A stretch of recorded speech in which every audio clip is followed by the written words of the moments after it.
Hi, I'm Tyson. I'm Colin. I'm Ryan. And I'm Adam. And we're the Gamesmiths, and we're here to learn how to play Monaxem. Ryan actually is going to teach us, not Adam. I Give it a don't shot? even know No? how to Okay. read. Yeah, you're up. Left, right, top, and bottom. Group words together to form sentences. Come on now. Well, All right, components. No, I'm kidding. Object to have the most. Well, how to play Monaxem. The object is to have the most stolen lives by the end of the game. ooh. There are 3 types of cards. We have object cards that look like these guys, that have a description of what it is, a little image, an arrow to show kind of who it's pointed at, who it's attacking, and then it has an attack value represented by this black skull and crossbones, and a defense value represented by this like red health potion looking thing. There are a bunch of different ones. They're not always the same. Some have higher attack, some have higher defense, some are all attack, no defense, whatever. So these are used for both attacking and defending. Then you have surprise cards, and they have this exclamation point on it, or they also have, some of them just say surprise too. And they all do stuff. You can kind of decode whatever it is they do based on the symbols down here, and you will resolve one of, you resolve these surprise cards kind of before you resolve these cards in defense. So like basically, you know, it'll be Adam's turn to defend himself, and he has to, the first thing he'll do is he'll play one, you know, these surprise cards, which might like change, you know, this one allows you to move an attack that's coming at you to anywhere, you know, to somebody else. So, you know, you've got something being thrown at you, and you play this, and it's moved elsewhere. And then after you've kind of resolved all your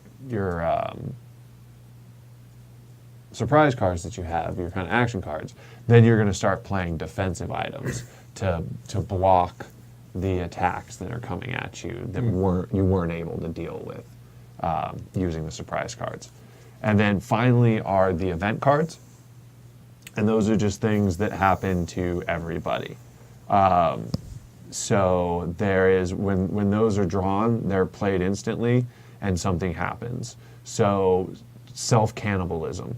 You, the person who drew this card, may take up to 2 of your own lives and put them in your stolen life pile.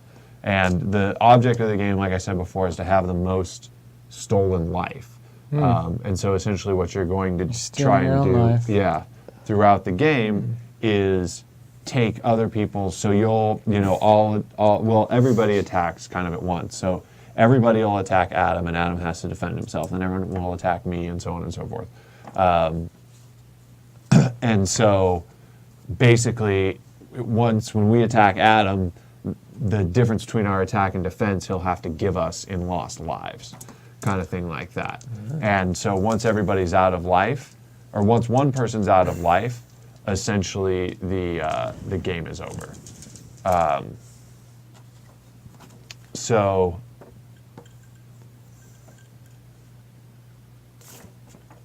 we'll go ahead and, and then we also have the Herculean lightning bolts of non-parallel magnificence. Whoa.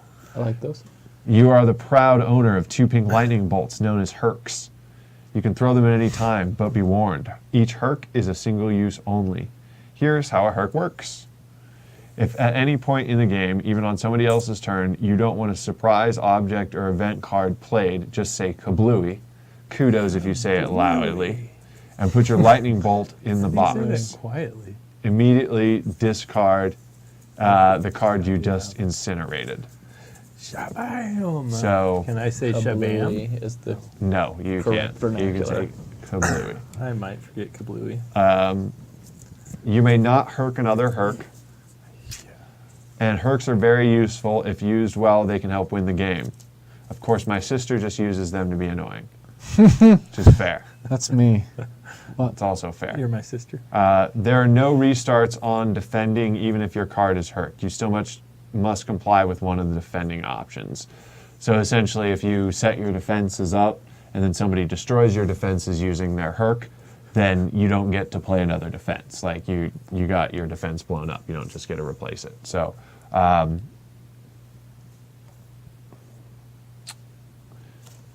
we each have a color with our little mats. Got that. What to do on your turn.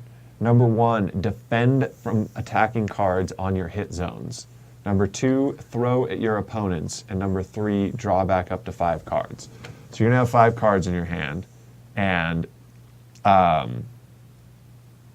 at the beginning of your turn, you're going to check to see if there are any cards on your mat or like anybody attacking you.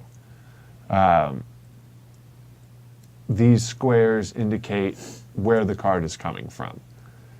So if there's nothing on your mat, so yeah, we'll do that. So since there's going to be nothing on my, so let's say I go first, there's nothing on my mat, so I don't have to do the defend. So I'm going to skip the defend and go then to throw. And so after defending, I have the opportunity to throw stuff. And so what I'll do is then I'll take the objects out of my hand and I will put them in the attacking mat of my color on everybody else's mat. So I'm purple here, so I'm going to go there and attack you, and there and attack you. How does blue attack? I guess we don't have a blue. I guess they're a little. I guess you'll just have to figure Is this out. a 4-player game? Yeah, it's supposed to be. You're actually not supposed to have. I shouldn't have a matching color. Yeah, on here. so I'll just So put you it just in your put it on We the all actual. have matching the color. same exact Yeah. colors. Yeah, We so all I do that. I have to put it in Yeah. your yellow and your red or purple and your green. Yeah, so you just have to do that. Okay.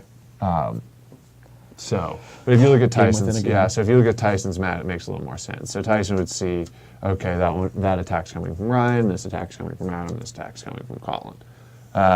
Doesn't really matter. I mean, it matters because you want to get vengeance and whatnot. course. But like, Oh, definitely. yeah, mechanically, it You'll never doesn't know matter it's really. me. So, yeah, so I would throw all my stuff out like that, and then we'd go to, and then step 5 would be I'd draw back up to 5, or step 3 would be I'd draw back up to 5 cards. So we go to Tyson's turn, and now Tyson has something attacking him. Rude. Right? So he's got the one attack coming at. So he can use either surprise cards or defend cards. So let's say he's just going to use the surprise card, Boomerang, and that'll resolve this, and he'll just take this camera, he can move it anywhere, and he'll just move it over here to Colin and put that one there at Colin. And then he would be allowed to attack as well if he wanted to. So then he'd be done because he's defended himself, and then he could take some cards and attack, other people too. I think you can. Let me see. Blue space on green's mat. I think you can only.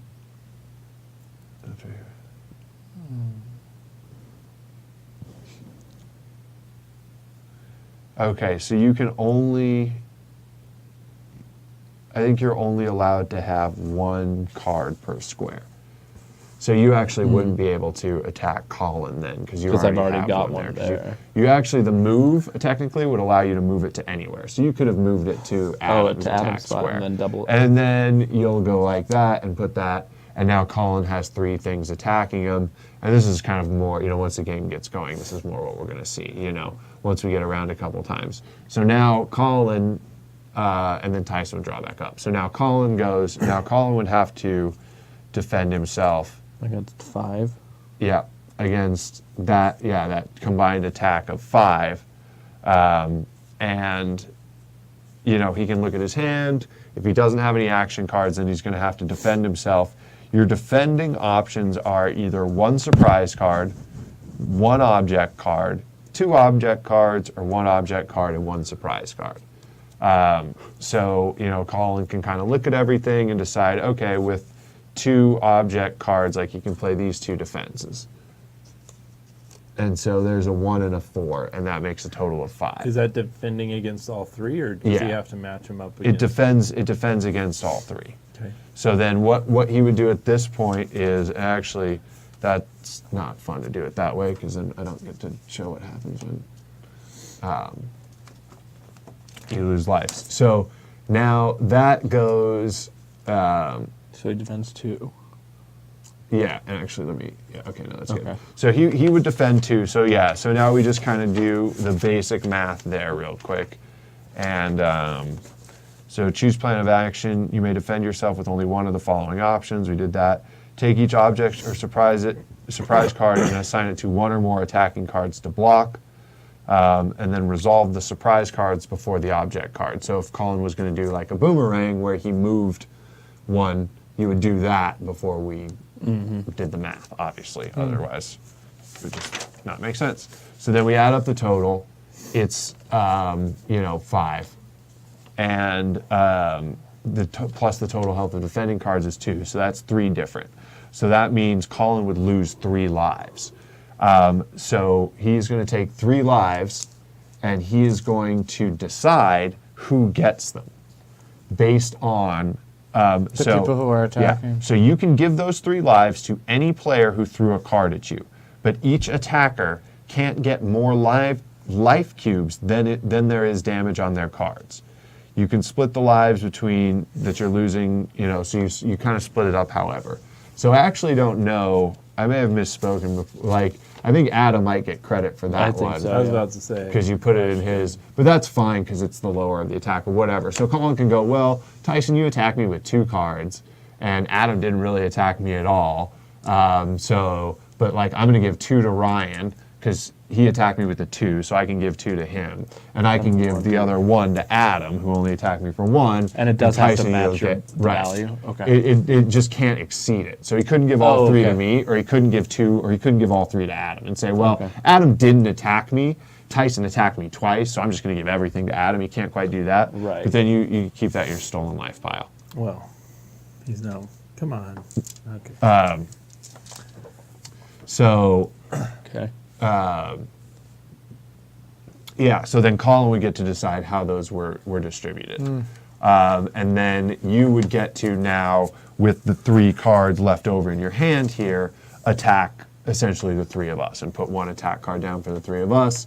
And then it gets back around to Adam's turn, and he would have 3 attack cards on there, and he would have to do his fight thing and so on and so forth. So I defend first.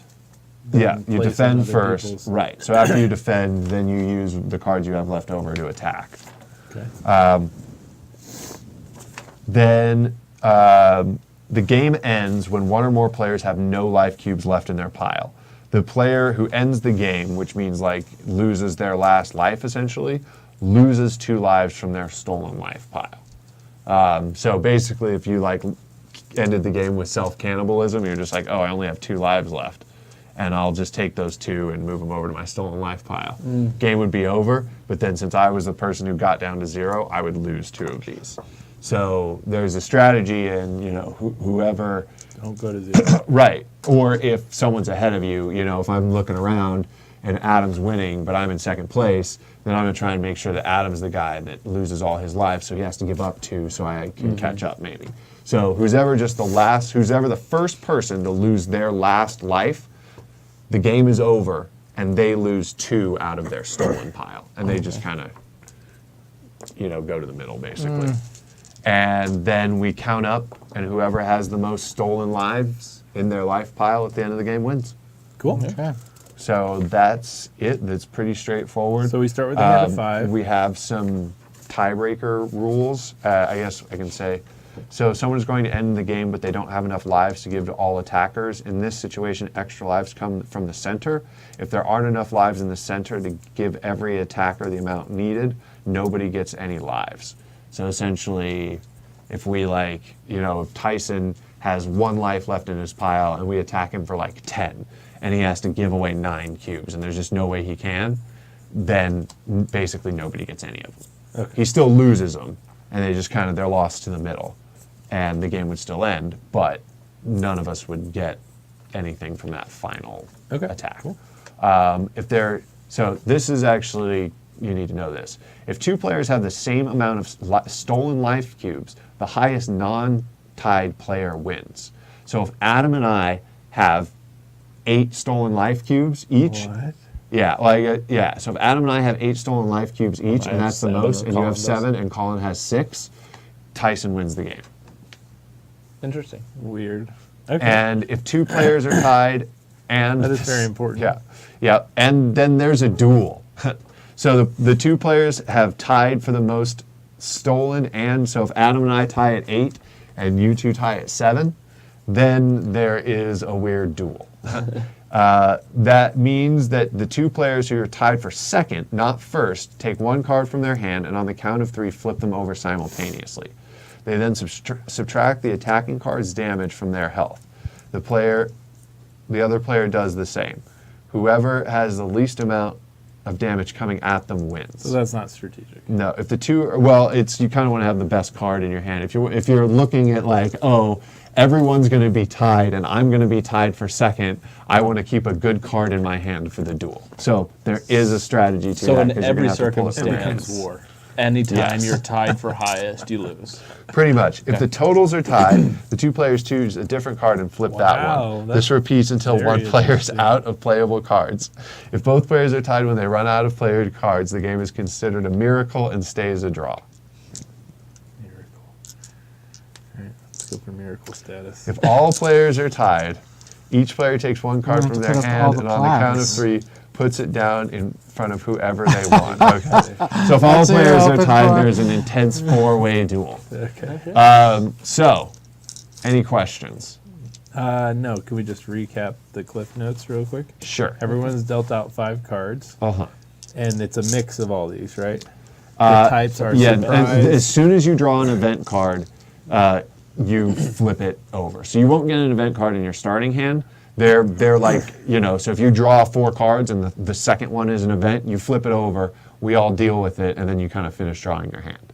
So it's just, you So play it event the cards second you reveal draw right it. away. Right, and then you But draw all to these are replace it. mixed in, and they're a mix of event cards, surprise cards, and object cards. Wait, so with the Correct. event though, just going back, you said that if you drew it as your second card, you resolve it and then continue your turn. But am I continuing? Do I draw 4 more? You or do I draw at the end of 3? your turn. You would replace it. You're going to have 5 okay, at the end. Okay.